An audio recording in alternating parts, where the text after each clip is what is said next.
Setelah Gubernur Papua nonaktif Lukas NMB ditangkap, kini pihak Komisi Pemberantasan Korupsi ikut mencegat keluarganya untuk keluar negeri. Pencegatan itu berlaku untuk istrinya Yulse Wenda bersama 4 orang lainnya untuk tidak bepergian ke luar negeri.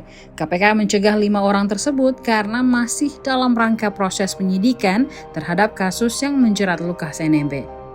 Dikutip dari warta kotalive.com, 4 orang lainnya yakni Lucy Kusuma Dewi, Domi Yamamoto, Jimmy Yamamoto, dan Presiden Direktur PT RDJ, Gabriel Isaac. 5 orang tersebut dicurigai mengetahui dugaan aksi korupsi Lukas NMB. Hal tersebut seperti disampaikan juru bicara KPK Ali Fikri pada Jumat 13 Januari 2023.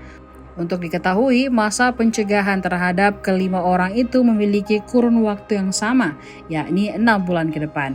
Mereka dicegah untuk tidak bepergian selama 6 bulan, sementara untuk waktu pencegahan kelimanya itu berbeda. Berdasarkan data Direktorat Jenderal Imigrasi Kementerian Hukum dan Hak Asasi Manusia, istri Lukas, Yulse, dicegah sejak 7 September 2022 hingga 7 Maret 2023.